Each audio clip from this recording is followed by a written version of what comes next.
La présidente de la République tient bon. Une réunion cruciale s'est tenue à la State House. Amina Gurib-Fakim n'était pas présente au lancement officiel des célébrations du 12 mars ce mardi après-midi. Le vice-président de la République dit suivre cette affaire de loin. Barlene Vayapouri soutient qu'il n'a aucune attente quant à la possibilité de devenir président. Le MMM et le Parti travailliste bouderont les festivités du 12 mars uniquement si la présidente de la République reste en poste. À cause du mauvais temps, un échafaudage s'effondre au Champ de Mars. Les répétitions suspendues à cause de la pluie et de grosses vagues déferlent sur nos côtes. Près d'un demi-million de roupies de drogue saisies dans une porcherie à Rochebois hier, soit plus de 30 grammes d'héroïne. En Inde, au moins 25 morts dans un accident de camion. English Premier League, match retour des huitièmes de finale de la Ligue des Champions. Le PSG condamné à l'exploit face au Real. Liverpool est virtuellement en quart de finale. Bonsoir. Le bras de fer se poursuit et Amina Gurib-Fakim tient bon. Des réunions marathons se sont enchaînées au Prime Minister's Office ce mardi après-midi. Des va-et-vient qui ont retenu l'attention. La question sur toutes les lèvres, la présidente de la République va-t-elle quitter son poste? Eh bien non, jusqu'ici, elle camperait sur ses positions. Selon nos informations, une rencontre cruciale s'est aussi tenue à la State House. Les précisions de Rosaina Bigun. Le coup d'envoi des célébrations officielles des 50 ans de l'indépendance s'est déroulé sans la présidente de la République, Amina Gurib-Fakim, à la Government House cet après-midi. Toutefois, la présence du vice-président de la République, Barlene Vayapouri, qui est rentré au pays cet après-midi, n'est pas passée inaperçue. Un peu plus tôt, le Premier ministre s'est entretenu avec ses ministres au bâtiment du Trésor, ainsi qu'avec Ivan Kolendavelou, son partenaire de l'alliance gouvernementale. Selon nos informations, les deux hommes se sont ensuite rendus à la State House. C'était l'ultime tentative pour convaincre la présidente de la République de soumettre sa démission avant le coup d'envoi des célébrations officielles. Mais le ton est donné pour une semaine d'activité, une semaine qui s'annonce tendue entre le gouvernement et la présidence. Mais comme l'a dit le Premier ministre lors de son discours cet après-midi, l'heure est aux célébrations, sauf si Amina Gurib-Fakim décide de démissionner avant le 12 mars. Tandis que la polémique enfle autour d'Amina Gurib-Fakim, le vice-président Barlene Vayapouri dit lui suivre cette affaire d'une oreille. Je n'ai aucune attente, a-t-il dit sur les ondes de Radio Plus. N'étant pas présent au pays, il est rentré d'une mission en Inde cet après-midi. Je n'ai pas suivi, mais ce matin, et puis par YouTube, j'ai pris connaissance des développements, mais je m'abstiendrai de faire des commentaires, de faire des value judgments et de faire des commentaires. Je crois que c'est le mieux position que je dois prendre, éthiquement parlant. Je vais rentrer au pays là. J'attends rien. Franchement, j'attends rien. Moi, j'ai aucune intention, aucune attente. Voilà. Je suis les événements, c'est tout. Les membres du MMM et le chef de file du Parti travailliste au Parlement ne participeront pas aux célébrations marquant les 50 ans de notre indépendance, sauf si Amina Gurib-Fakim quitte la State House avant le 12 mars. Plus de peur que de mal, un échafaudage s'est écroulé alors que des éléments de la force policière participaient aux répétitions de la parade de l'indépendance. Un véhicule a été endommagé. Selon des témoins de la scène, l'échafaudage s'est écroulé en raison de vents forts et du mauvais temps. Pas de blessés à déplorer.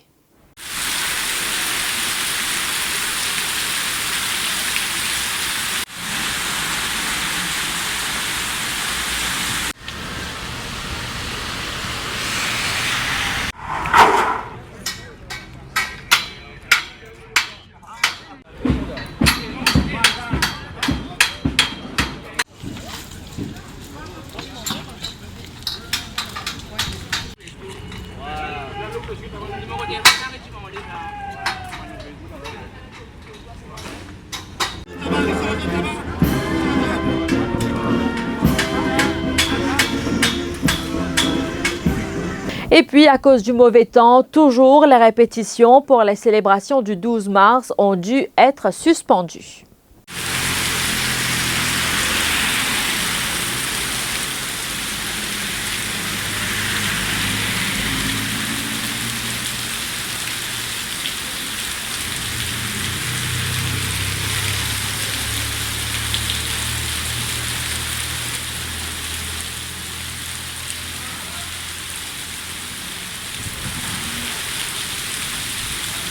À la une également, des vagues de plusieurs mètres aperçues sur nos côtes, mais également au Codan. Les employés du Codan Waterfront racontent que c'est du jamais vu.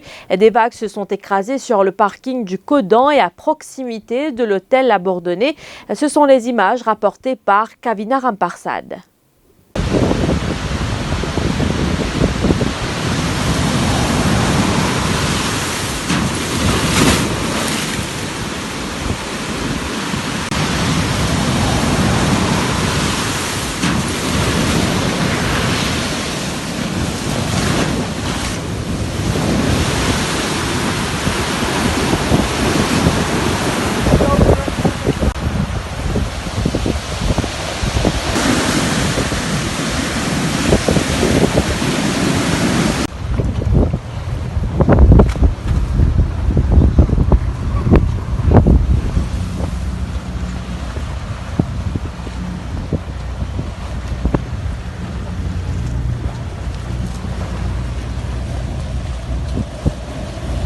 Je vous le disais au sommaire, près de 500 000 roupies de drogue saisies dans une porcherie à Rochebois hier.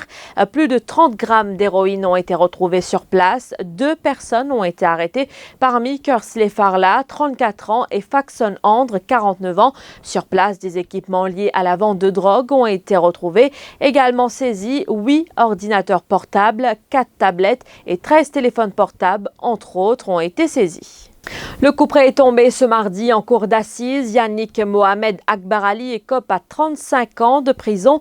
Le ressortissant malgache a également écopé d'une amende de 100 000 roupies.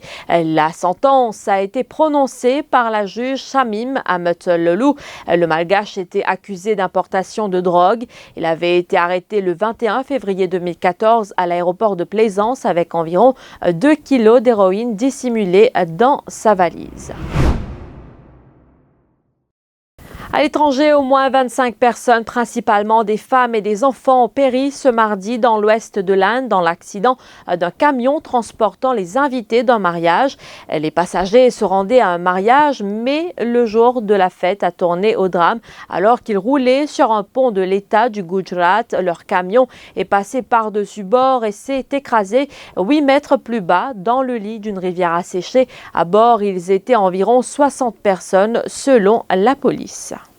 Après un rapprochement aux Jeux Olympiques, nouvelle illustration de l'amorce de détente sur la péninsule.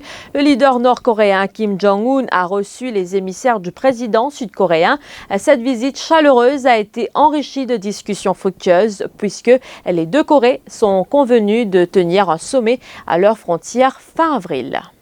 Et puis football, nous parlons bien sûr de la Ligue des Champions. 2 matchs à l'affiche ce soir. Faisons le point avec Ashfaq Saroir.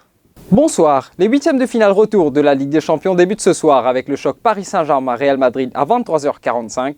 À l'aller, les Madrilènes s'étaient imposés par 3-1 au Parc des Princes. Un score de 2-0 en faveur des Parisiens suffira pour les qualifier pour les quarts de finale. Mais cela ne sera pas une mince affaire. Les Parisiens devront composer sans leur vedette Neymar blessé. Cependant, malgré l'absence du Brésilien, l'entraîneur du Real Madrid Zinedine Zidane s'attend à un match compliqué. Ça change rien et tout à la fois, enfin tout et rien à la fois parce que c'est un joueur exceptionnel, vous le savez, enfin ce qu'il a fait jusqu'à maintenant ici avec ce club. Maintenant, pour nous, ça va rien changer parce qu'il y aura certainement un autre joueur en face qui sera certainement motivé, super motivé parce qu'il aura envie aussi de montrer, de faire un grand match. Donc ça va pas changer grand chose, peut-être par moment dans un match, mais au niveau de la motivation, ça ne changera rien.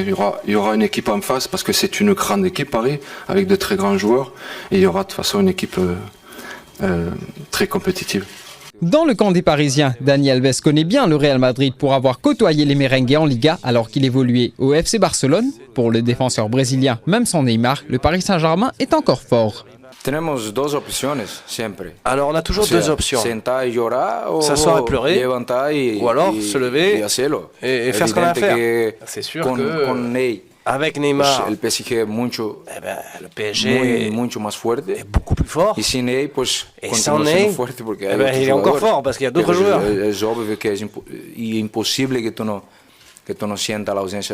C'est sûr que c'est impossible de ne pas ressentir l'absence d'un tel joueur. Mais j'insiste, soit on s'assied et on pleure, soit on tient bon et on se bat. Et moi, bien sûr, j'opte toujours pour la deuxième option. À la même heure, Liverpool reçoit le FC Porto. À l'aller, les Reds avaient écrasé les Portugais sur le score de 5-0.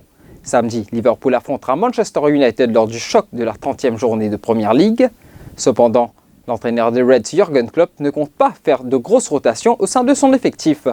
Rotating in the way you think, well, probably, I'm not 100% sure. No, we respect Porto too much and respect the competition too much that we would think about real rotation or whatever. You don't rotate to avoid something. You only use the players which are in the best shape, and if there will be a different lineup to Saturday, I don't know, but if it will be a different lineup, then only because we want to win the game and no other reason. That's what I meant when I said we will not rest players. We will maybe make 1, 2, 3 changes or so, but only to win the game. Voilà, nouvelle qui nous amène à la fin de cette édition. Merci de votre attention. L'info en continu sur le www.defimedia.info.